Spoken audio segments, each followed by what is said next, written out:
The capital of the Howard Empire was letting out its last scream. Even the night sky was ablaze with fire. Howard, 3589 AD. With an unearthly roar, the walls of the fortress and the palace itself collapsed from the flames. This was after the dragon's young son, Henry Akka, had been kidnapped. A curse in the form of a huge beast fell upon the empire. People fled wherever they could, but with no hope of escape, just on instinct. The figure of the dragon towered over the highest rooftops of the neighborhoods.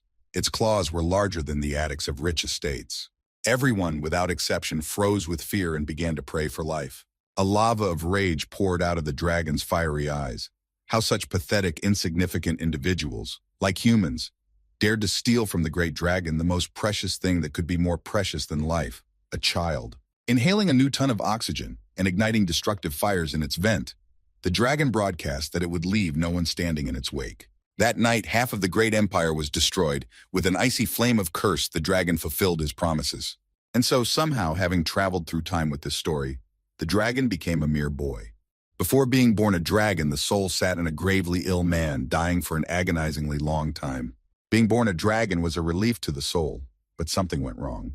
The boy was distracted from the story by a hand touching his shoulder. Behind him stood a pretty girl. Her eyes were as big as two lakes. She called the boy by name. Royce, in her opinion, was often withdrawn, but the boy didn't think so. At the controls in the wagon sat a huge red-haired Viking, Favre.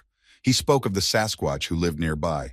The man assured me that the legend of the stone tramp was real. He's been walking the woods here for years. It's unclear who this monster is. Mutant, beast, no one knows. But he's definitely worth avoiding. Nevertheless, the man said with a laugh and a squint, the stone man himself is not evil if you don't make him angry. Roy immediately covered Favre's mouth with his palm. His face was angry. There was no need to test fate with unnecessary talking and thinking out loud. The impact of the wagon wheel hitting the roadside cobblestone also sounded out loud. The stone that bounced off the wheel flew off to the side and hit its fellow, lying on the roadside. The potato-sized stone, which had gained sound energy, flew toward the danger. It rushed towards the stone ball, hanging over the canyon, which was very problematic to move, probably even for a stone man. With a light click, the potato ended its journey by kissing the cobblestone. Royce watched warily as the boulder staggered. There was dead silence. I wish I hadn't seen it, but the huge stone began to slowly slide down from its place. Another moment and here it is already with a whistle flying down with all its heavy weight tearing the air. Somewhere far below there was a deafening pop from the fall, spreading a rumbling sound across the rocky terrain. The echo was many times stronger than the impact itself. In the hushed howl, the backs of the inquisitive companions' heads loomed beneath the puffs of dust. Royce turned to his companions. They seemed to be in for an imminent adventure, the last of their lives, it seems. From behind the lifeless gray hills, a mountain with eyes burning white fire appeared. The wagon rushed forward with a wild whoosh. There was irritation rather than fear on the boy's face. Why fate would not let him live peacefully, once again rushing his transformation. The stone man hurled a stone at his friends. It was not the same potato that flew off the wheel. A huge block blocking the sunlight carried straight at Viking's head. Covering his friend, Royce launched himself at the attack, right through the redhead. The boy possessed the ability to slow objects in time. This time the power was enough to pause the impact of the stone. Sagging in the air, the boulder missed its target. The wagon skipped further, and the stone crashed to the ground, shattering. The rest of the stone man's bullets. The smaller ones, Royce and his friends swung away in the melee. Royce had no plans to die today or tomorrow. He was strenuously defending his life, even if it wasn't one of his best. When Royce put up another energy defense, he gave himself an attitude to achieve his goal and live his life happily. The huge purple dragon towered over the defending men like an irreversible, all-consuming tsunami wave.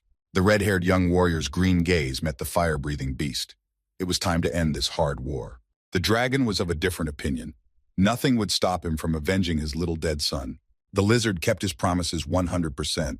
Half the empire fell in mottled ruins. Its huge head bent over a small army of commoners, defending themselves with both improvised means and what nature had bestowed upon them. No one can escape the dragon's wrath. Humans are silly little bugs who have never realized that there is no forgiveness for this transgression. The pulse jumped, curving the computer line into Everest and beeping like a built-in action-blocking ultrasound. The picture on the TV stopped on the episode where the dragon opens its maw over a group of people. Colorless, empty eyes stared into the screen, remembering what it was like. The picture matched reality figuratively. The details were undrawn. Beneath the endless cords, IVs and breathing apparatus lay a man of indeterminate years. He existed. Amyotrophic lateral sclerosis was his sentence for his remaining hours within the confines of planet Earth. Paralysis of the body and the dying off of nerve cells. The young man was only 25 when he heard this sentence. No hope of salvation, but no one to save himself for either. During this time, life had not rewarded him with a family or a great job, not even savings. 4 years later, he's a thinking vegetable. A vegetable thinking about leaving. The picture on the TV was all the guy had for now and for the rest of his life. Another spike in his pulse seemed already significant and worried him even more than before. The knight from the picture, like a monument and symbol of strength, stared through the screen with an appeal, as if realizing what was happening. There was a thaw in the patient's eyes from the ignited hope that everything would happen today, right now. The green computer scale alerted that his blood pressure had dropped so much as a pour to say goodbye. As an afterthought, in honor of the long-awaited departure, the monitor glowed with every possible line. Saturation, heartbeat, pulse, blood pressure, consciousness, goodbye. Watching the computer disco blur before consciousness, the guy got a welcome relief. The last breath was not heavy. Rather, he wanted to memorize his own voice. Finally, this torment came to an end, and the man's eyes slowly closed in anticipation of a full rest from the heavy burden. He could still see the doctor running to his bedside, but he knew it would be dark and indifferent by the time he got there. The dim picture turned into a gray blur. Didn't finish the comic book. Too bad. Otherwise, it's finally over. Now it's definitely over. The steady signal of the green bar showed him the way into a pleasant emptiness. The abyss embraced his soul and lowered it into its soft, invisible arms. How much time had passed the man did not realize. A month, a year, or a minute. From the depths of consciousness came a familiar sound. It was a spike in his pulse. Something good was happening to his consciousness. A golden light began to break through the dense darkness. The gentle, creamy sun crashed into the void, penetrating the man through and through. In the window pierced by the rays, as if through black clouds in the sky, he saw a beautiful image. A smiling face and bright, kind eyes. An expensive suit and jewels. His arrival here was clearly very welcome. The young, dark-haired princess gently took the new man in her arms and lifted him up. In the reflection behind her back, he saw the new him. Wow, he was a dragon. Just hatched from an egg, the baby already possessed purple wings and had cute little horns. Shock! What do you even know about that? Taking another look at himself, the man screamed exhaustedly. The new residents, with that scream, learned of the birth of this unique infant. The first time passed, not real. The man couldn't accept his fate. Getting used to being a dragon was impossible. Here he was, a completely sick man, unable to look after himself. And here he was, he had paws. He was afraid of his reflection in the mirror, horrified by the unfamiliar changes in his body. But some time passed and the new dragon had to accept himself. Besides, the fate of the beast did not seem so sad to him. The worthless man, unfit for life, was gone. He was replaced by the most majestic beast imaginable. In no book will you find a description of a weak, sickly dragon. A dragon is power. The longest lifespan of creatures is approximately 3,000 years. That's how long elves live on Earth. And cats, 10 years. The dragon is at the origin of the long-lived. Tens of thousands of years can boast of his biography. In that life, man's youth passed unnoticed. The hellish labor underground from a young age led to an incurable disease. The sentence was pronounced just as the rest of us are starting families and buying houses. Another quarter of his life spent in a hospital bed in total confinement of an immovable body. And now he's a pretty young dragon, especially one that's just been born. The cub's voice didn't sound intimidating. Rather, it made him laugh. The man was saddened to hear his yelps. However, that was the only downside to the young dragon's possible conclusions. Everything in this life is fixable, especially since he had 1,000 years to live. The prince's voice called the cub by name. Royce. The handsome father took his precious son in his arms. His eyes burned with love for the best creature on the planet. The prince's arms were cozy and calm. Dad invited him to the table. Dinner time. The room was spacious. Candles were burning. There was a sumptuous table. Dragons eat at the table. A dragon bib? Very original. I can't help it if I have to endure this ridiculous humiliation. What are they going to feed the royal spawn of the great dragon family? The boy's eyes filled with disbelief. A shapeless pink mass stood before him, quivering like a fresh jellyfish. Royce thought he was going to vomit, but his father insisted that the flavor was divine. The sight of the culinary masterpiece repulsed Royce. It seemed to stink. Carefully reaching his paw into the viscous consistency, Royce coiled the jelly around his claws, looked at it with even more disbelief, then clamped his eyes shut and sent his paw into his mouth. A delicate and pleasant strawberry flavor formed on his tongue. That certainly pleased the little dragon. The next piece went into his mouth much more confidently than the previous one. Royce began to paw the plate chaotically, tearing off a new treat.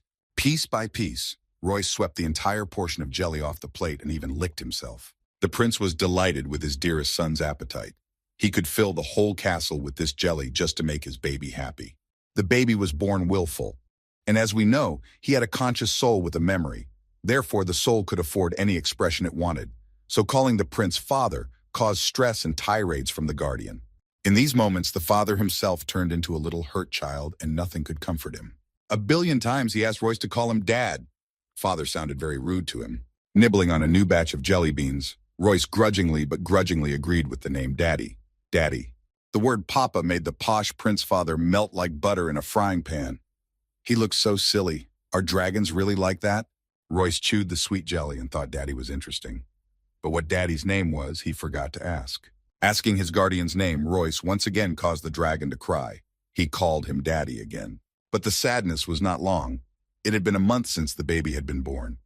But not a day yet, he was not interested in the biography of his parents. At the sound of his name, the soft jelly in his paws turned to stone and spikes. Fear attacked suddenly Genryok. The light and fluffy Royce boy turned blue with terror.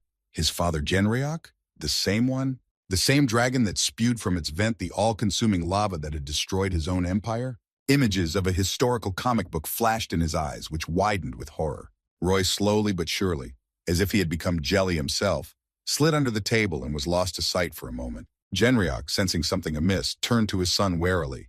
What had happened to him in just a second? The little boy waved his paws frantically and scrambled backwards away from his father. With a short sob of, "I'm full," Royce sprinted out of the dining room and raced away down the huge, long corridor of the castle. His wings also helped him run. The child was as fast as a bullet. It was necessary to immediately find out whether it was not a dream. On the way to the room, Royce kept telling himself not to panic.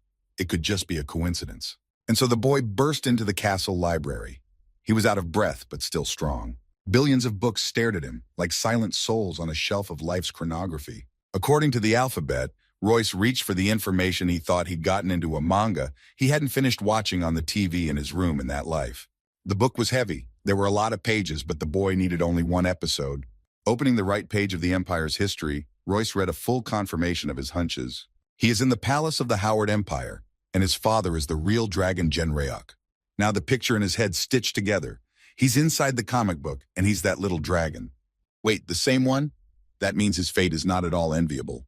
His father found his son in a terrible state, crying on a mountain of ancient books. Genryok didn't understand what was happening. He thought that the little son had something hurting and became very upset.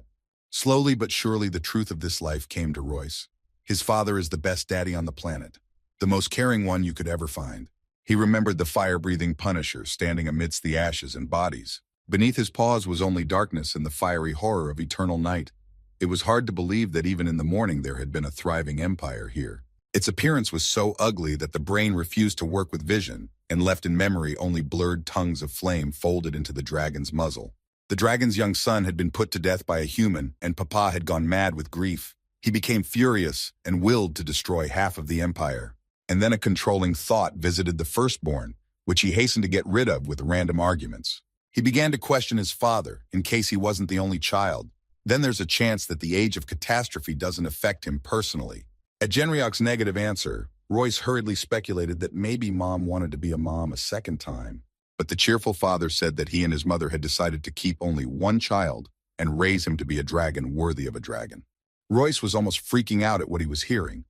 No matter how it turns out that he is once again caught in the vortex of his strange fate. It turns out that he has to go to the other world without even living. The order mentioned a newborn dragon, which he was now. Royce was dizzy and thrashing around the room. He had fallen into a real adult depression, having not had time to enjoy his childhood. At his father's concerned questions, Royce mentally exhaled one last breath and said goodbye to his new surroundings. It was no use living if he had to leave again one day. Royce shed large, bitter tears as he sat on his father's lap. Poor Daddy can't even guess what his little long-awaited son's sorrows are about. The Dragon's Son, a small, just-born child, is an episode in a huge story that will unfold without his involvement. From the ajar door of the castle came the pitiful sobs of little Royce. Lying on a mountain of gold coins, surrounded by billions of treasures, the little dragon cringed. In that life he had seen neither happiness nor life itself. And in this one he had so little time left that he didn't even have time to take a walk on a handful of those coins. There's so much to do in life being rich, but it's a bummer. Fate only rattles the treasury in front of his nose and takes away what money can't buy: life. Decidedly and surely Royce stops freaking out and gets back on his feet. What's the use of whining? He has to act. Having skipped a couple of rooms, the boy finds himself at a bookshelf, from where he takes out his guide to fate. Having easily found the right book and page, the little dragon begins to analyze. It is impossible to miss a single detail. Reading every line, Royce memorized and reread again. He needed to determine the moment when the catastrophe happened. To do that, he needed to memorize the important episodes. The year 3589. It was in this year that Genryok, who had lost his mind, attacked the entire empire, burning some of the lands to the ground, sparing no one in his path. So the year X is determined. The hunt for the baby dragon will begin in the year 3589. Royce began scribbling a memo in a book. These were his calculations. The year was 3090. This was how he'd found the time margin. He had 498 years before he would be assassinated. Royce noticed that his finale in this story takes place exactly 1 year before he is fully grown. However, he immediately faltered, spat carelessly, and told himself that this page in history would never happen. It was time to rewrite his memoirs anew. He had come back to live. The kid was so enthusiastic about his plan that he actually burst into flames. His triumphant roar echoed throughout the palace down the walls. The kid had spent a lot of effort in devising a plan and preparing himself mentally. Therefore, he immediately began to eat the leftovers and consumed everything on the table at hand. His father honestly did not understand whether to rejoice or be wary of his prince's health. In the meantime, Royce said he didn't mind getting some more. It was good for him. His father decided to calm himself down with childish growth and hormonal failure, and glad to let the situation go, piled more jelly into the dragon's plate. There was indeed plenty of food, so no one was kidding about the variety basins. A new mountain of deliciousness grew in front of Royce. While the kid was devouring spoonful after spoonful, a strange bug with a red sting flew up to the family table. With acceleration, the fly swooped down on the baby's dessert and hit the viscous mass right into Royce's spoon. Another moment, and Royce swallowed the silent, strange fly. Papa Dragon noticed it in time and, not hiding his panic, leapt to his son's rescue with a cry of "Child." With one light swing, he knocked the spoon with the bug out of Royce's hands. Roy wasn't thrilled with this behavior from his father. He didn't see it as aggression, but he didn't understand why his father wouldn't let him enjoy a moderately sized piece of jelly. Meanwhile, after taking a closer look at the beetle, Genryok exhaled a sigh of relief. This particular beetle was not all that dangerous. Genryok himself creates these unusual beetles, and many of them are terribly poisonous. However, Royce was too young, so he shouldn't go near even such harmless flies. After listening to his father's stories, Royce was a little worried about his health. After all, he could have been seriously injured even before the fateful year. Now he would be more careful, and food would not be so frivolous. It would seem that just one small dumb bug, but can ruin the whole story, ruining Royce's plans for a long and happy life. Well fed, little Royce went for a walk around the hall. The castle was huge. Walking down the hall past soulless sculptures of guards in armor, Royce read a book. Suddenly, one of the guards' eyes lit up with red lights and stared at the child. Someone dared to swing at the dragon from the back. Was it now a castle guard, or someone who had infiltrated the palace? As if sensing something wrong, Royce slowed down and saw a shadow touching his light path. He heard the whistle of a chopper being brought over the little boy. Royce turned around and saw the attack. He opened his mouth and screamed with all his might. Daddy was about a step away from the danger, and in a second had covered the baby with himself. He intercepted the axe with one palm and stopped it. His eyes abruptly filled with the purple light of the beast's true anger. His father's power was blossoming before his eyes, coloring everything around him a fragrant purple color. The air smelled of swift slaughter of the enemy. The explosion didn't take long, a couple seconds, and a bright flame flash reflected in front of Genryok's face. Royce had the feeling that he himself had turned into the jelly he had recently eaten buckets of at the table. It was scary in a very scary way. His father lamented at the mistake of setting up his robots. Shit, they were robots.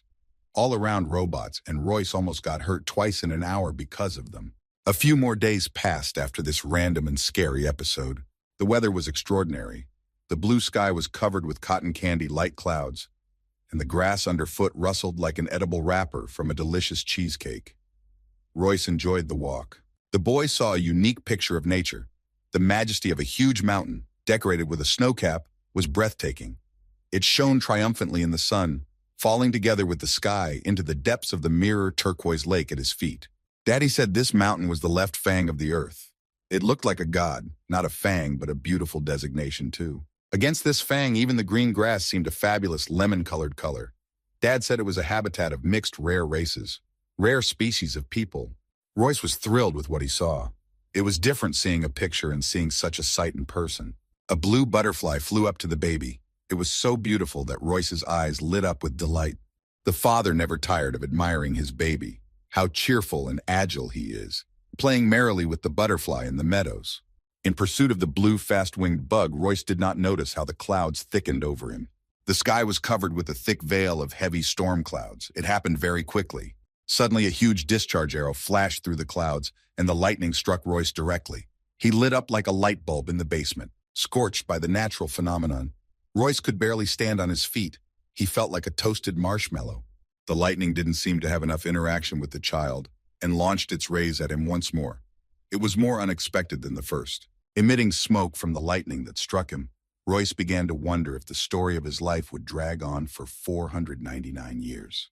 Genryok, with a desperate cry, carried himself at full speed towards his child. He was terrified. Heaven did not stop his tirade. A new phase of light flashed through the dark blue storm clouds.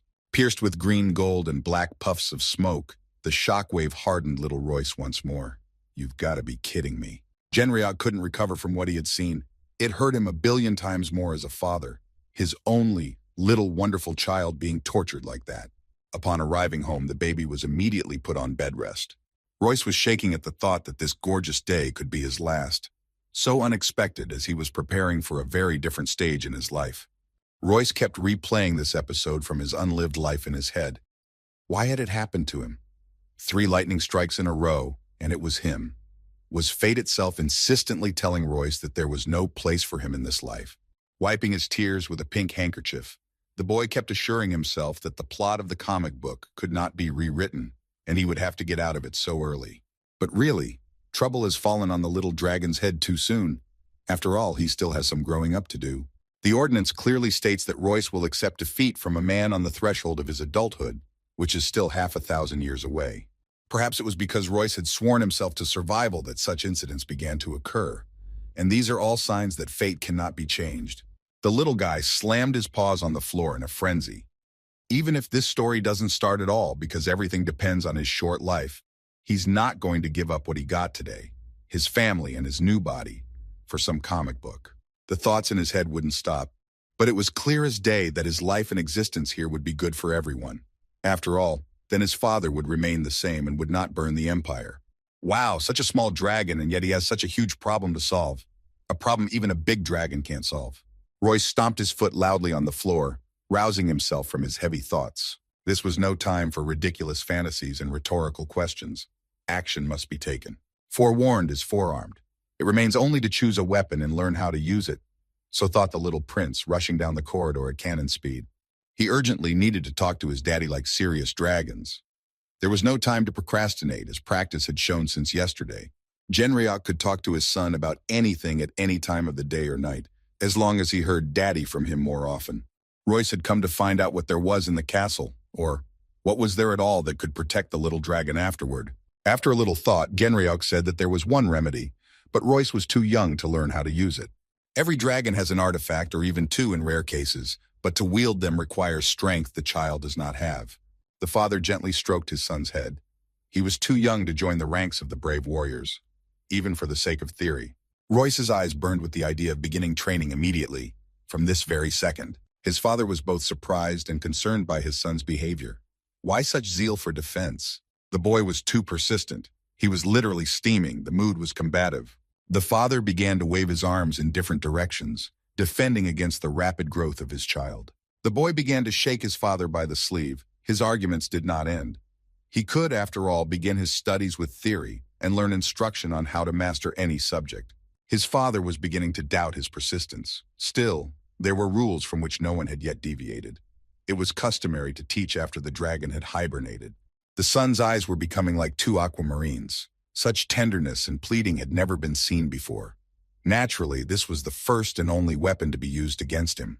Naturally, Genryeok was defeated by this fire of his son's love. The little fellow did not exactly prostrate himself in gratitude. Waving his arms impatiently, he began to demand that the lesson begin immediately, right now. However, there was a certain historical ritual to be performed before the training. So Dad invited his heir on a little trip. Royce didn't understand where they were going. It became even less clear when Genryeok pointed his finger at the ceiling. To learn his direct purpose on Earth, the newborn dragon must visit the elders. That didn't settle in Royce's head at all. Some kind of elders. Is that how old dragons are? The day greeted with a gentle sun. Royce, unafraid of the lightning, ran to his father across the grass with a cheer. The father, as always, melted at his appeal. His son asked when they would visit the elders so they could start training already. At this point, Royce was truly a little dragon, with no memory of his past life. He was genuinely excited about the new developments and was waiting for his finest hour. Suddenly, his father straightened up and began to be enveloped in a purple haze. The transformation had begun. We will fly to them today. Right now. That's what the boy thought as he saw the transformation of his kind daddy. By the way, Royce had never seen a real dragon until now, even though he was one himself and lived near the most legendary of them. The swirl of violet haze thickened into a vortex similar to a thunderstorm, but Royce wasn't afraid of it. Royce shook with anticipation. He was about to see a real dragon. And then, before little Royce, his father rose in his natural form. He was as beautiful as a dragon god. The stunned little boy looked at his dad with genuine admiration and pride. The father extended his big paw to his son and offered to climb on him. Today, Daddy is an airplane. Royce, not thinking long, quickly climbed into his father's arms. Why, fly a dragon to the elders? I think we should try it.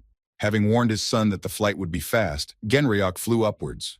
With incredible speed, Genryeok flew high into the sky so that the castle was left behind as a gold coin lying on a green carpet.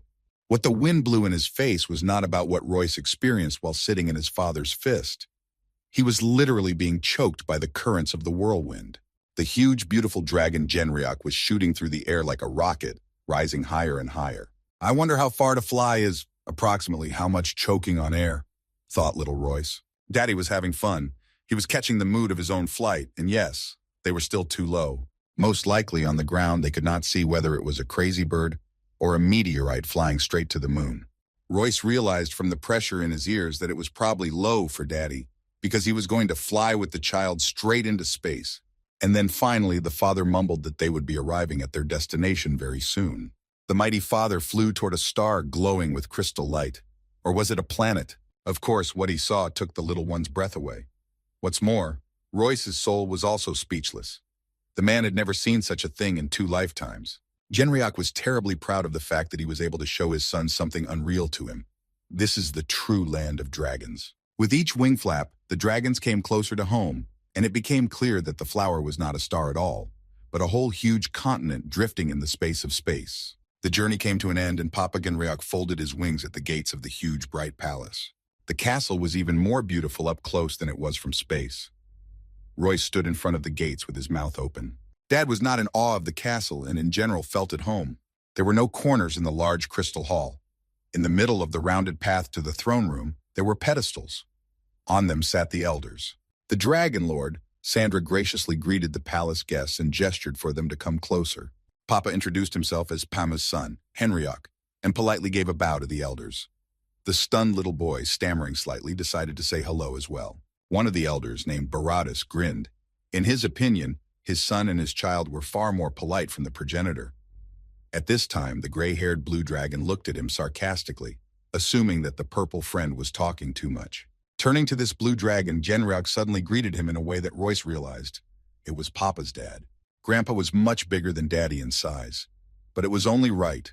Pamus is the elder of the 13 dragons. He's the Great One, and the Great One asked why he hadn't been told about Royce. Papa explained that his son wasn't even a couple months old yet.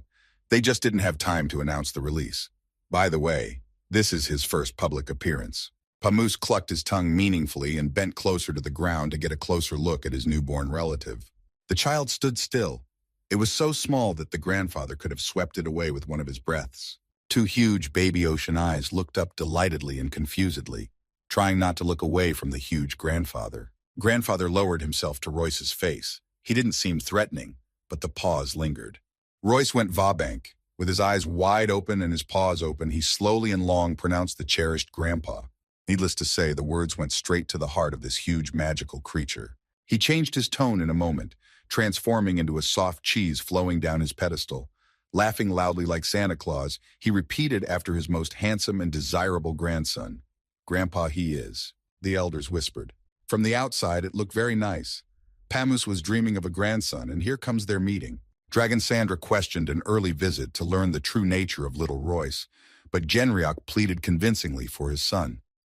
Just like a couple hours ago, Royce himself begged non-stop for training in the craft. Pamus stepped out of the rut of court personages altogether. He was loudly expressing his joy that his grandson was so eager to learn. He didn't even pay attention to the other dragon's remarks. Whistling a cheerful song under his nose like a common banal grandfather, he was having a good time and was happy for the continuation of his family. At one point, Royce began to worry. How does this verification go? What would be required of him? But his dad calmed him down by telling him that he just needed to sit still in one place. Seated in the middle nickel, Royce looked at the elders and tried to look appropriate for a new recruit. He concentrated and decided not to give away his inner excitement in any way. After all, if he failed the operation, he would only come back here again, never. Sandra announced the beginning of Royce's initiation process, and all the dragons froze in their seats. Each reached forward with a paw and waited for the lights on their palm to reveal themselves. The orbs in their hands glowed according to the cast of the elders' scales, and they were all different. All in all, it was beautiful. The entire hall was illuminated with ultraviolet and iridescent shimmering with the inner energy of each of the elders, which, in honor of Royce, came out into the light today. Seemed like a lot of emotion for one little boy. But it never ceased to amaze Royce. It was just too beautiful. Sandra, holding an hourglass in his hands like a personal talisman, asked Royce to close his eyes and think of nothing but his friend, his energy companion. By summoning him today, Royce would be connected to him for life. Royce concentrated like he had never done in his 2 lives. He visualized himself as a very important gentleman. The energy talismans gathered into their orbit and began to succumb to the gravitational force emanating from the little one. And so, the little dragon began to emit his own inner light. Now everyone would know who he was. The first to be stunned was Sandra. His own symbol had responded to the child. It wasn't just a rare occurrence. It was the only one so far. Genryok also whispered, "Time is not a natural phenomenon. Only a gifted, very gifted dragon could control such a companion.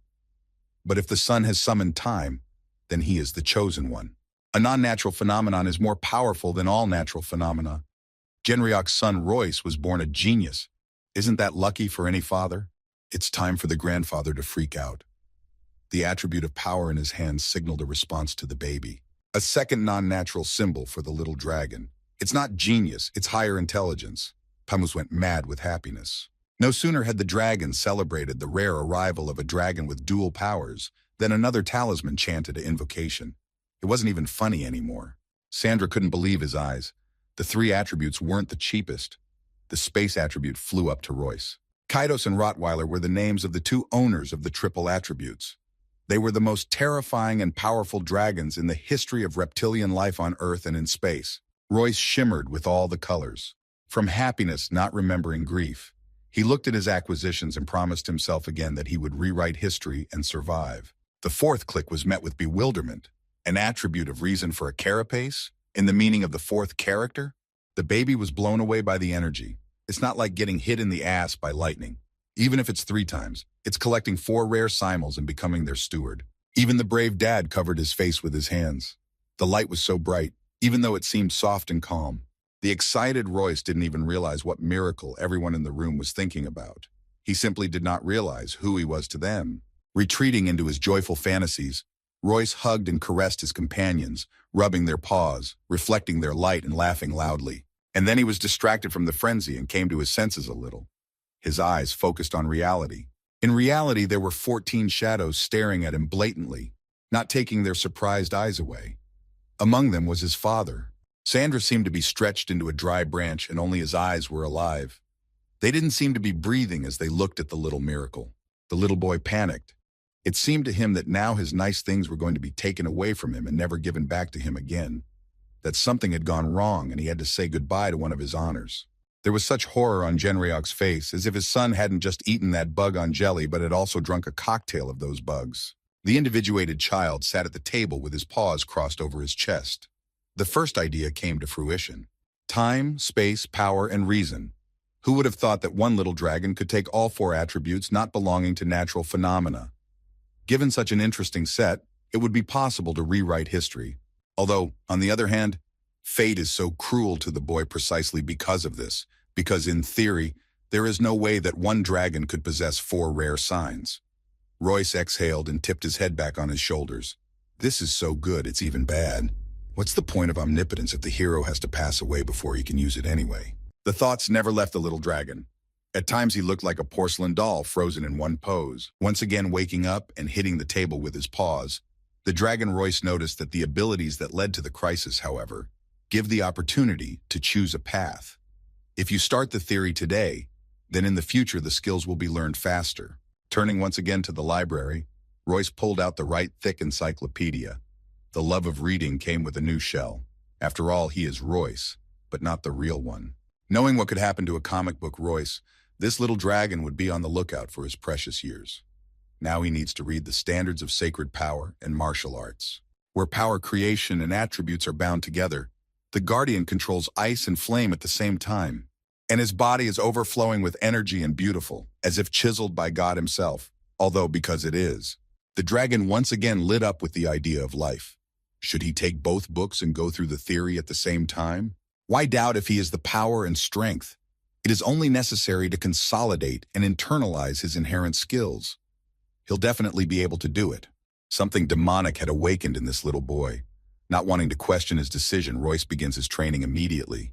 But as soon as he sat down to study, something delicate and pleasant smelled in the air. It was food. On the doorstep stood Papa Genryok with a huge platter of delicious goodies for Royce.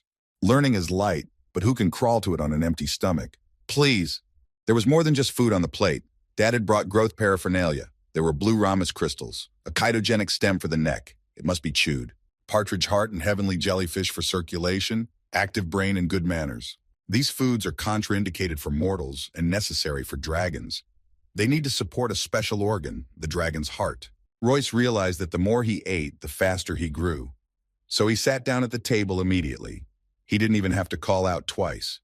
But as he ate, Royce began to fall asleep. He ate everything, and with great pleasure. His father, as always, admired his best creature and could not hold back a smile. There was no limit to his humility.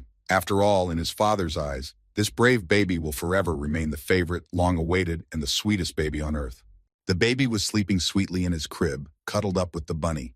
No one but he knew that the soul of a 30-year-old man was sleeping in the dragon.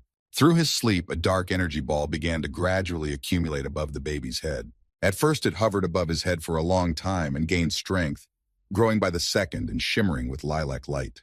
Then it transformed into a glowing, transparent plug. Apparently, it was the realization of the baby's dreams. The drawing became clearer and clearer. It acquired tones and saturation of colors. Eventually, a real metal fork hung in the air. Fully formed, the fork broke away from the dark ball, or hole, and flew heavily to the floor, clinking against the pavement. The child slept, unsuspecting. Quietly and slowly, a flying phantom that looked like a black leech crept up to his muzzle. In the empty room, nothing gave away what was happening except for some rustling, which did not disturb the sleep of the entire castle. A couple hours later, the sun illuminated the stone walls of the dragon's dwelling, penetrating the windows and warming the walls that had cooled overnight. The little boy woke up, completely unaware of how he had ended up in bed. The last thing he remembered was sitting at the table and eating delicious, healthy food.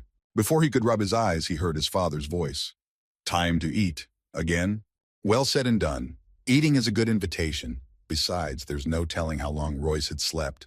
As soon as Royce put his paws on the floor, he immediately jumped up, suddenly feeling a sharp prick in his heel. As if caught on an invisible barrier, the dragon flipped over and landed on the floor with his paws forward. He suddenly saw a sharp fork in front of him. It was beyond words to describe how amazing it was. Where did a sharp table object come from in his bedroom? The guide from the other side of the world was clearly not in his right mind, since he was giving Royce such interesting quests.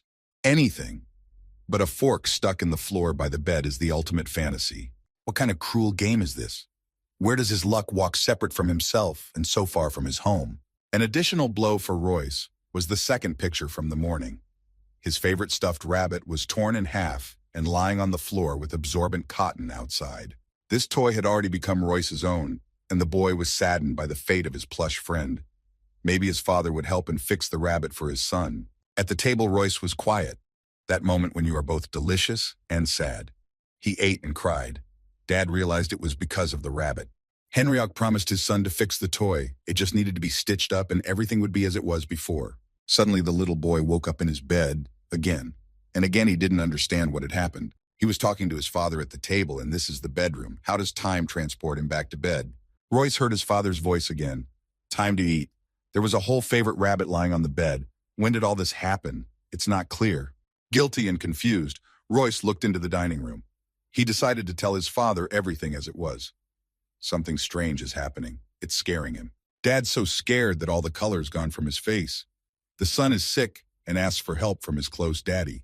What's the answer to that? Royce felt fine, except for one thing.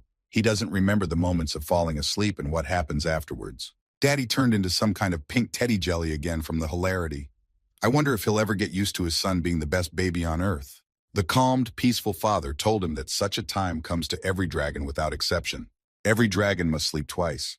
From what Royce was beginning to feel, he was approaching the first phase of hibernation and would soon fall into it. Royce was, of course, concerned about how long he would sleep in terms of time. If the memory lapses were significant now, hibernation would take a substantial portion of his life. His father's verdict didn't make the child too happy. Phase 1 hibernation continues for somewhere around 100 years. Royce was discouraged by the news. Just now he was thinking about the otherworldly guards hunting him even in his sleep, and he didn't feel safe. And now he would be sleeping for a quarter of the time he had left to live according to legend. He's become hysterical beyond belief, realizing that sleeping so much is a direct way to end his life before the deadline. Who would be able to protect him, and who would train him in his sleep?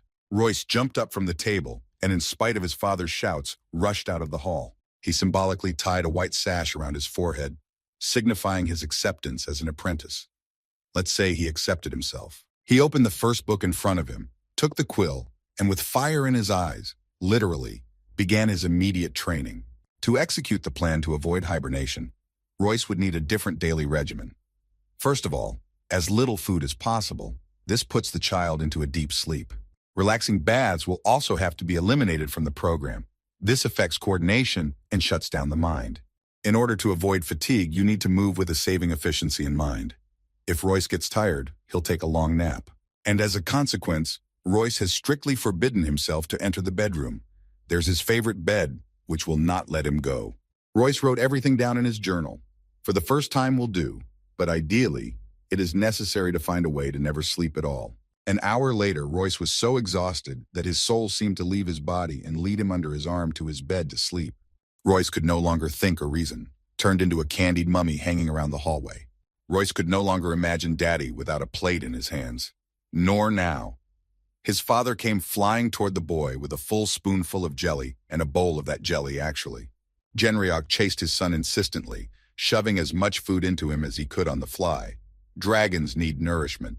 His father didn't understand why his son was in such denial of food and ran away from it without a backward glance. What had the tomboy come up with? Taking refuge in the dark library from his chef father, Royce exhaled. Almost had a fucking meal. Immediately he sat down at his book. Need to find a way to stay awake before loving Daddy comes up with a trick and puts the baby to sleep. The book had a few rules on how to stay awake longer.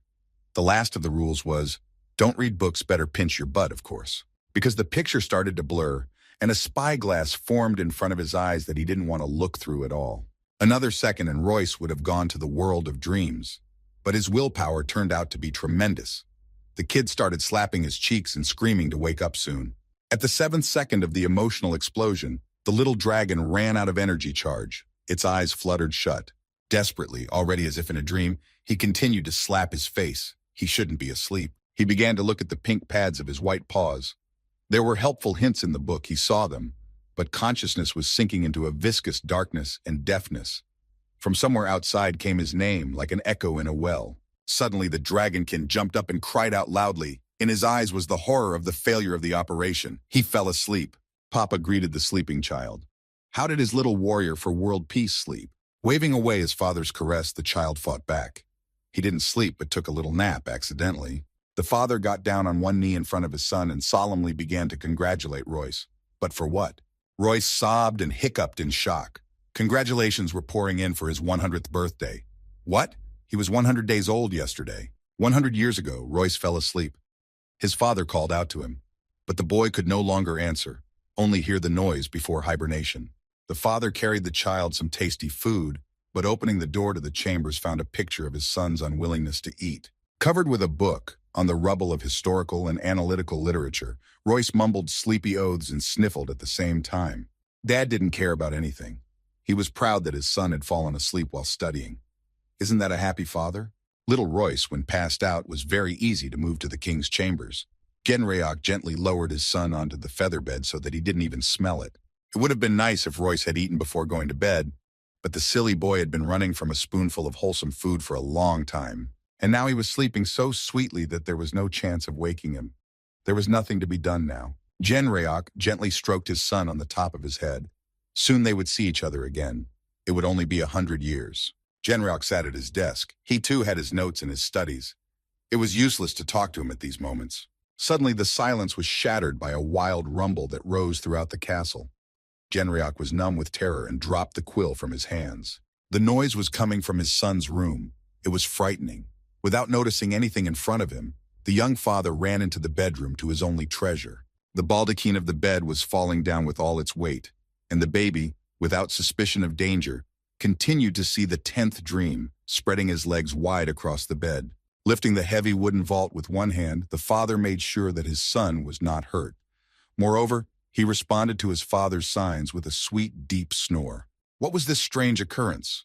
The bed itself couldn't have broken, and the dragon father didn't see any signs of tampering anywhere. But how could it be that the legs holding up the vault, made of solid wood, snapped in half by themselves and dropped the whole structure on the child? Genreok was in real fright. He held the sleeping baby in his arms and surveyed the damage. There were rocks from the ceiling of the room and heavy solid wood structures lying around. Unbelievable. This wasn't the only case. Royce had been dealing with similar cases for decades. The father barely had time to defend the child, fending off collapses and falls from the stone walls of the palace. A candelabra with candles burning on it fell on the canopy. It seemed like an accident. But everything led to thoughts of a fake or even contracted crime against the Dragon Prince's son. All this time, Royce had been asleep, and thank goodness not dragging behind him those heavy thoughts of endless attempts on his precious life. His father used all his abilities, strengthened his defenses with his skills, and sincerely did not understand why his child was so much affected even when he was sleeping. Such use of internal energy and protection shortened the dragon's life dozens of times. But Henryok was not thinking about longevity. For 60 years, Henryok did not bat an eye over his sleeping son. Exactly 4,120 times Royce was threatened, despite his father's vigilance. Genreok didn't want to believe himself, but everything pointed to the fact that Royce was indeed trying to be erased from this life. Standing on a rocky cliff, the dragon watched the life of one village. Perhaps some insolent human had decided to ignore the dragon's power and had made an attempt on his child. The father's beautiful face was overshadowed by a shadow of doubt. Dragons may feel competition, but children are sacred to them. No one would dare touch a dragon's child. But it was no longer a coincidence. There was not a soul within the sleeping walls of the dark castle. Genreok gazed into the gloom of the corridor. Suddenly, very loudly and frighteningly, one of the robot guards who had once swung at the newborn Royce exploded. A soul came out of the father for a moment and going back in, forgot his native speech. Without a face stood the young dragon at the aftermath of the explosion. Suddenly his eyes lit up with a fire that could only be compared to ball lightning, and a purple vein of rage rang in ecstasy on his forehead. How could one even dare to risk the palace itself to arrange such a thing? Suddenly, right before the eyes of the master of the house, a massacre of guards began in the palace. It was not a sight for the faint of heart. The Iron Knights were clustered in circles and attacked the walls and each other. Genreok felt as if he were dreaming. His terrible dream flashed before his eyes like a movie. It's time to end this. Summoning a satellite of energy, Genreok formed a shockwave in his hand and sent it into the row of fighting knights. The dragon's power swept the inferior buckets into a single pile of scrap metal with a single blow. Those who were not hit by the wave continued to fight amongst themselves on handy tools. It was clear from their behavior that some kind of viral program of destruction had been launched. It had to be stopped immediately. Genryok's blue spears of hatred passed through the program metal with ease, knocking out night after night. The picture didn't calm down until the entire space was enveloped in purple light coming from the shockwave sent by the Dragon Father. Of course, Dad had dealt with this problem, no matter how scary it seemed. But who invented this problem? When the dust cleared, Genryok saw the soulless scrap metal on his floor. Not a single machine remained to be assembled, just parts. The reaction of the elder, Genryok's father, was stunning. Grandfather decided that it was a trick of fate, and such a thing only builds character. Genryok grew sad, realizing that such an ordeal was a small thing compared to what awaited his son next. His grandfather was not amused either. But the boy was prophesied to be the first among all dragons. It is a fate whose burden is colorful only in dreams. It turns out that Royce himself was right. The dragon child's talent is so immense that fate comes out to compete with the little boy, intending to destroy the new hero.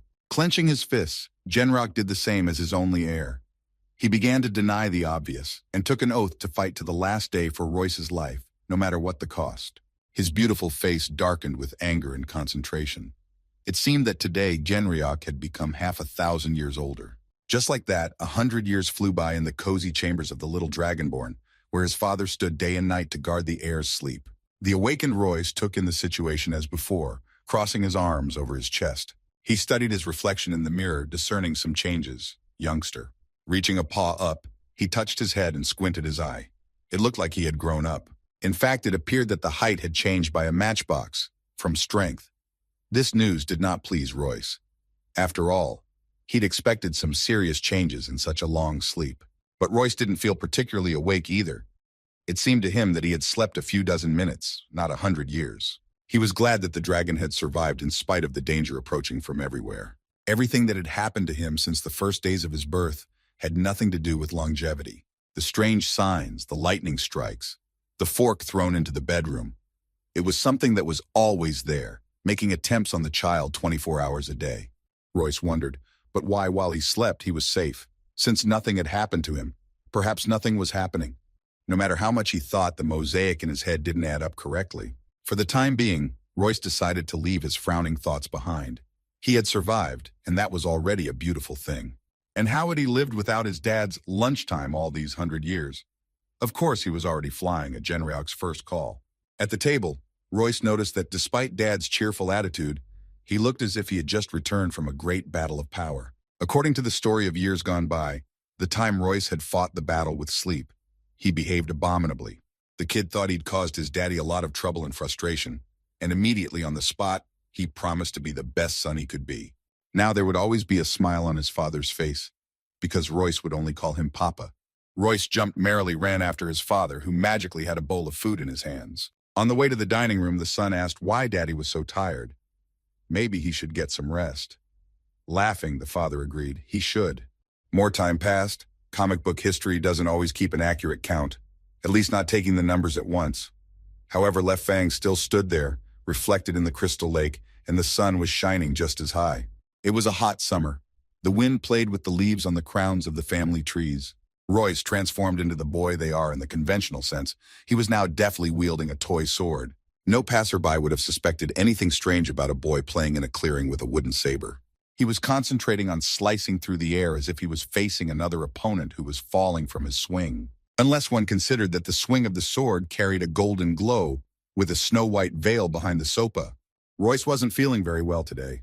He was covered in drops of sweat and had a traitorous shortness of breath. Someone called out to Royce from behind. He stopped showing weakness and gasped for breath. It was not proper for a high rank to show himself like that.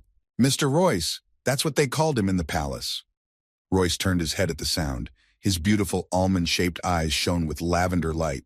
A handsomer boy this glade had never seen before. First of all, Royce saw the towel held out to him. Then he saw that there was no continuation at the edges. It was hanging in the air. It was a long time to keep a dragon waiting with important things like a towel. He impatiently pulled the cloth off the creature in the air. Beneath the cloth was a panting fairy maid. She had been assigned to Royce since he had been growing up. Setting her master's mood in the right direction, Elfinia praised him for how quickly he had settled into human form. However, the topic left a not unambiguous imprint on the young dragon prince's face. It made the elfin woman wary. Coming into conflict with the young lord was not something she was going to do. The dragon addressed the maid by name. Finn was not to call Royce Lord. He didn't want that kind of relationship between cronies. Finn couldn't address Royce any other way, not out of fear. It had been instilled in her little head for centuries. Royce was her master, and that was out of the question. Finn was a race of starlight fairies. For someone like her to be assigned to a dragon lord was not a dream, but an illusion out of reach. And she had achieved it at such a young age. Royce smiled softly at Finn's outcry of indignation. The honor for her to be by her master's side. Wow. He thought back to their first meeting. She had said exactly the same thing then. Time passed after the hibernation and Royce acclimatized. He sat at his desk and read another book with rapt attention. Behind him was a gift box. Royce didn't notice it right away, but when he turned and saw it, he immediately wondered what it could be.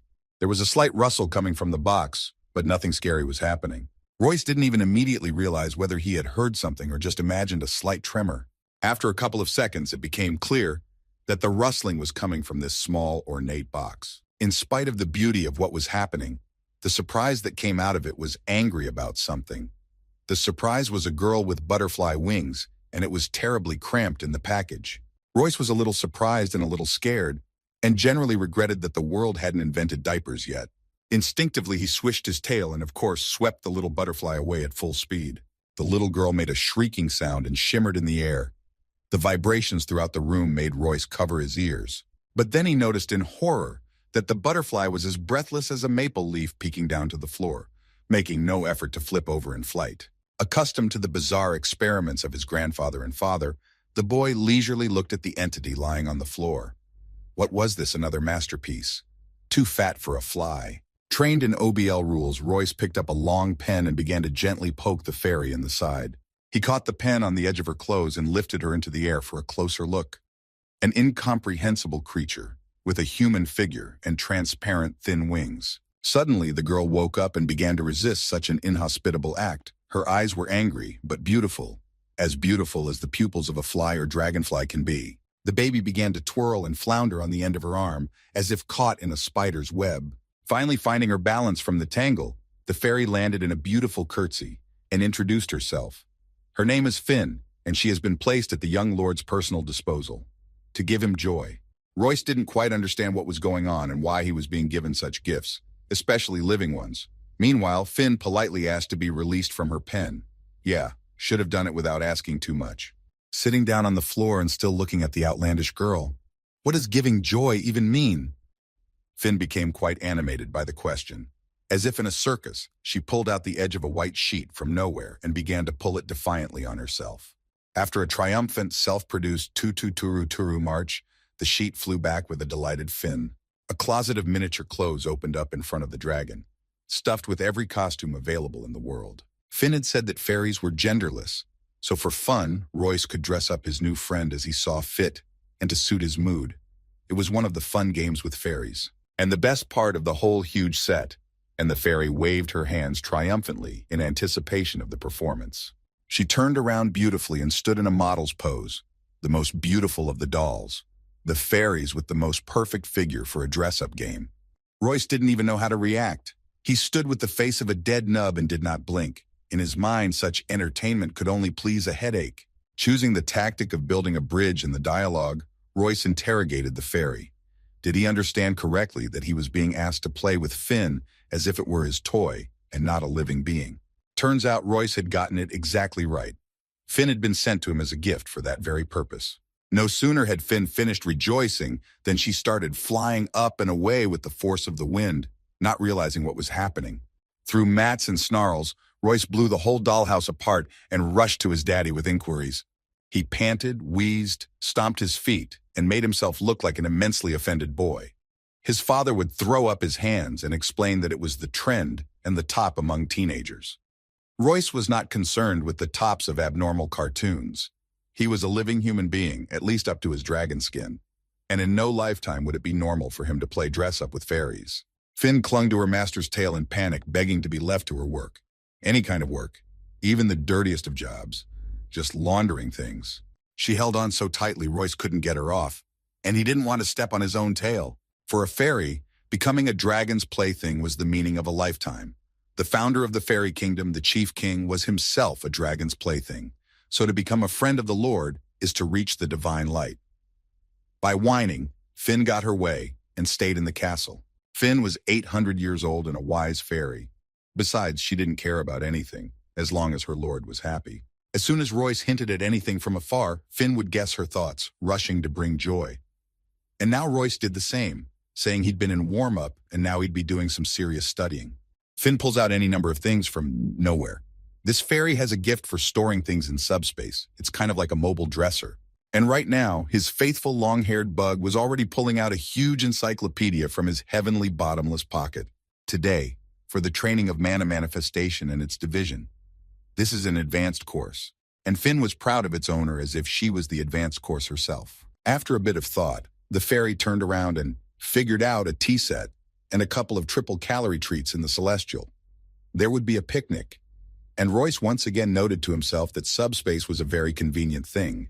Sitting at the set table, the dragon thought that he should learn the practice and use the bottomless pocket himself. So beautifully and romantically the day passed. Royce sat at the table with pretzels and hot tea, reading his textbooks, while Finn guarded his happiness by refilling his glass with boiling water. Suddenly, storm clouds appeared in the sky and lightning flashed high overhead. Royce was saddened and put down his textbook. Sighing heavily, he started to go home. The thunderclaps became more and more serious. The sky opened overhead and shone with unearthly light. Once again, the world had gotten it into its head to do something to Royce. The lightning was so powerful that the air smelled of electricity. Everything around it crackled.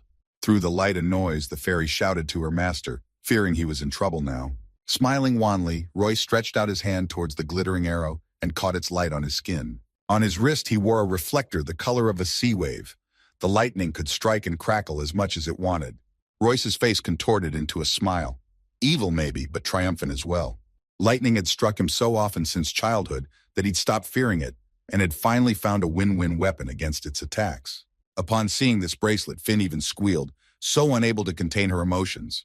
It's an attribute of the mind. After studying the theory of how strong energy flies to weak energy in order to absorb it, Royce created a medium-strength amulet to trap lightning in the absorption trap, thus strengthening its companions.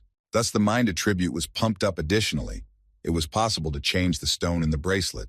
While Royce was fumbling through his pockets, lightning flashed in the sky again, gaining new strength. With a cry of, "Ah!" Finn rushed forward with her arms, covering her master. At her shrieks, Royce looked back to see why the hell she was doing that. Protected by a solid lilac dome, Royce reached out to the lightning again and caught its rays in his bracelet. A spatial reality distortion field? It's not just a sight. Now Finn has seen almost everything in her life. Why were the girls yelling like that? Royce looked like a little boy, but he already knew more than self-sufficient young men. His amulet's speed was already reaching level 1, and it was normal. Finn looked at her master with admiration. To her, this was already the level of a god. Her fantasies and logic blended into a historical chain and took Finn to a world where she was already a legendary fairy lord. How long next to such a lord? Royce didn't get caught up in Finn's thoughts. He had enough of his own.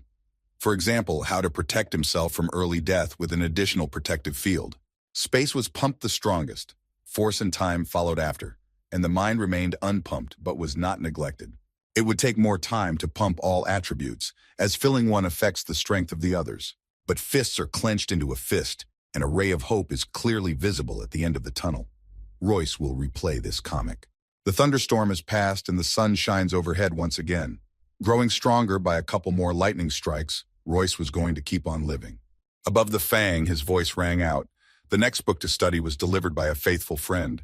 The dining room once again smelled of food and the comforts of home. The family gathered around the table. As they munched on a juicy turkey thigh, Royce kept an eye on his father's urgent trip, which was the subject of conversation at the table. Papa intended to travel to Silverflower. In this century, the dragon Kurdak, one of the 13 elders, would end his career as a judge. Biting down on the taste of quality food, Royce thought aloud of Kurdak's amusing grandfather. Genreok ethically coughed and asked his son to express himself in a more dignified manner. As long as Kurd is an elder, he is grandfather to no one. Royce was a bit purple about what his father was teaching him now. Whatever words you call your grandfather's friends, they're all grandfathers anyway. Royce stopped his chewing and focused his attention on his father's visit to the dragon planet. What did his visit have to do with Kurdak's departure from the heads of the throne? The Pope stammered, put his hand behind his head and blushed slightly. He had been offered to take the place of Kurdak, the supreme elder. The son was naturally happy for his father from the bottom of his heart, but the father was not far behind the child in his emotions either. Of course, it was a joyous event to be promoted at such an age. Having reached level 0 of the darkness attribute, Genryok was glowing as if he had already reached 100%. 4,000 years old for a dragon was still the state of a youth, and Genryok had managed to have a family, give birth to a talented heir, and mastered the darkness attribute. A genius. Royce truly admired the man who had given him such a splendid life. Genryok could qualify for more than just the role of elder. At his age, he could even make it to the final boss. Royce remembered that his father was the same dragon who had destroyed the Empire in revenge for the life of his dead son. At that point, he had 2 level 0 attributes, darkness and demonism. Royce was as calm as ever. For the past 15 years, he had been densely engaged in science and practice precisely to prevent the collapse of the Empire and his own demise. In the course of the conversation, the father suddenly became very nice on the V. He clearly wanted to ask his son something and was shy. His long preparations and approaches to direct conversation were tiring the teenager. But Royce waited patiently for his dad to gather his thoughts. The conversation came to a standstill. Dad informed him that he wouldn't be home for a while. Father of the Year would not be an elder, alas. One thing must be chosen, and dragon women are a priori mothers of nothing. Passing the post will take 10 years, and Daddy must be on the flower all that time. Royce, shaking his head, grabbed his forehead with his hands. 10 years is a long time. It pained Genryok to leave his son for such a long time. His father's love was boundless. Royce painted a carefree smile on his face, wrinkled his pretty nose, and assured his father that it was for the best. 10 years isn't 100 and they'll fly by, Sovno weekend. To be more realistic and to reassure his father, Royce reminded him that it could take much longer, because the age of the Raconians was huge compared to the rest of the world. And after all, Royce was on the verge of learning martial arts. He'll be fine. Genryok suddenly became withdrawn. Royce felt he had upset his father with his behavior. Maybe he should have at least let out a tear of sadness. Dad was upset that his son didn't think at all about the sadness of parting. Pulling a smiling mask over his face, hiding the man's stingy tears, the big dragon addressed his son affectionately, asking if he wanted more food. Genryok stepped away for a few minutes, getting some appetizers for the table so he could spend some more time with his son. The son laid his head down on his palm and gave him a sarcastic look. He was no longer a child at all, but he was forever a baby to his father. The sun was giving all its warmth to the castle walls, where the son and the dragon father were saying goodbye for 10 years. The father didn't stop until they left. He reminded Royce to take precautions and to keep food in the fridge. Royce was starting to get frankly annoyed with this attitude. It was as if his father didn't trust his conscious son. Only a dragon's 10 years old, and his father talks like he's about to fall asleep for 100. The father handed his son a bag of surprise. With ordinary people, it would probably be pocket money. In Royce's hands came a communication stone and support from his father. A smartphone of sorts. Thanks to it, you can keep in touch at a distance with someone who has the same stone. Royce was as happy about this gift as if his father had left him an unlimited plastic card with his account. With hope and sincerity in his eyes, the child looked at Genryok. They would be able to communicate at a distance now, wouldn't they? The father stiffened. Hadn't he himself thought of the fact that they could keep in touch with Royce, thanks to his own gift? Somewhat embarrassed and unlikely, father turned in profile and said that the residence was too far from the ground, and there wasn't enough of a balloon for the signal to reach them. Royce wiggled an eyebrow. It was so strange to see the big dad he was proud of and yet know that this hero was dumb at times, worse than a child. Saying the old saying that no news is also good news, Royce wished his important father a happy journey to Silver Blossom one last time. No matter how many farewells would have to be said, and Genryok spread his wings for flight. The whole house is at the young master's disposal for 10 years. Even at bird's eye level, Genryok tried to give directions to his son who remained on the ground. A darkening dot in the distance repeated for Royce not to stray far from the house. What a sweet, caring, kind, and vulnerable father the little dragon lord had gotten. Who else is going to take care of whom in the future? Genryok had not closed his eyes beside his sleeping son for a century, always there to defend him at the cost of his life. Royce could not let his partner down. But the state of the lone master of the castle and of all life actually pleased Royce, and a plan to spend time away from his father's tutelage was already maturing in his mind. And who wouldn't be happy about such a gift of fate? Dad is on a business trip, and a whole palace at your disposal and under your leadership. A palace filled with everything you need for a life of luxury. Sitting at home behind another encyclopedia, Royce felt the approach of uninvited guests. But he assumed they would show up, not without them. Next thing he knew, he heard Finn's hysterical squeaks. She was yelling for his help. Two shadows, roaring like horses in formation, were chasing the poor fairy, driving her into the darkest corner of the castle. Black paws reached out their curled fingers to her shoulders. Finn screamed with fear. Suddenly, the fingers turned into white baby hands that gripped the fairy around the waist. She's a doll, after all. She'd probably forgotten that herself. The dungeon children held Royce's fly tightly in their arms and laughed loudly at her attempts to free herself. Royce was not ceremonious in his romantic gestures. He simply snatched Finn from the other's clutches and whisked him in his direction. What did uninvited guests want more than his toy? In his master's arms, Finn softened, calmed down, and stopped her hysterics. Royce turned to the two talkers. There were two shadows of children staring back at him. Certainly not the most ordinary children. Where would such ones come from around here? Like ghosts, they appeared in space, reincarnated as two rosy-cheeked cherubs in school uniforms, and rushed over to hug Royce. Interrupting each other, they confusedly explained what Royce's dad had told them, or ordered, or calabalooed. Finn became dizzy from the fidgeting and hit on her master's shoulder. Royce, making a tired and grown-up appearance, ordered them to take turns speaking. Connie was the first to speak. She said that she and her twin brother had been sent by Dragon Henryok to support Royce for 10 years while he was away on business. Connie's brother, was cheerful and alert. He said that Papa Dragon described Royce as a child like these twins. They figured the little dragon was dying of boredom within the castle walls and came running over to play with him. Finn was just wallowing with laughter on Royce's head. These are the silliest conclusions in Royce's entire history at the castle. Royce wished he could be polite, but he was really bad at it. He suggested that the twins get off. Instead of performing, the kids decided to teach the dragon good manners. The phenomenal kids started pointing their fingers at Royce and yelling all over the place that he was bad. These were the kind of interesting neighbors the Dragonborns found themselves with at the castle. They lived on a neighboring hill and were kind of an exclusive too, a rarity. The kids had met before. At the time, Royce had become worried that he wasn't adding to his height. To set an example for him, Genrock invited the twins from next door to the castle. The twins were cute, as if they were made for the cutest commercials for children's hygiene products. But Royce thought well of them until the first game. They made a mad mess at home and constantly pestered Royce with their yelling. Royce wasn't initially like the wind-up kids. It's understandable. After all, he had an adult soul in him. Royce wanted to be alone, but his caring father smothered his plans at the root, rewarding him with restless neighbors. The boys were sincere. They didn't understand Royce's aggression, because the two of them are never bored, and Royce is alone in the whole castle and he just has to be lonely and scared. Kang looked at Royce with hurt turquoise eyes and showed the super sword he brought for the game. Speaking of sword, Royce focused his vision on the purple glow along the blade and opened his mouth. Just in a moment, he snatched the toy from the child's hands, leaving him confused and bewildered. Why Royce was being so rude. After looking at the sword from all sides and gripping its hilt tightly, Royce turned the decorative insert to the light. What was that? There was no way an antique like this would end up in the kids' possession for nothing. They don't understand anything about guns, and Royce was immersed in theory and science from the first days of his birth. The sword was equipped with a lot of power, except it had been in the closet for a long time. The twins' two pairs of eyes, empty eyes, stared at Royce. They frankly didn't understand what their neighbor wanted to hear from them. The handle of the sword glowed with an uneasy light.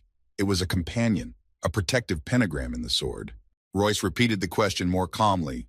At least one of the two could answer that simple fucking question. Khan answered simply, and without hesitation, that he had gotten the sword from his father's storeroom. Just then, Canny snatched up two more swords and happily announced that those toys were taken from the same place as the purple sword. Royce, of course, was taken aback at the simplicity of it, but he dared not say anything. Were they allowed to go through their dragon father's personal belongings? Both of them immediately pretended that nothing was going on. It was clear that the twins were acting in concert and in secret. The attribute of space hidden in the sword was many more than Royce's. That interested the boy. That said, the sword did not seem to be working for him. The hilt glowed and shimmered desperately with the pentagram in the hands of the little lord. Staring into the crystal clarity of the orb, Royce finally noticed that magical pattern so appealing to the eye.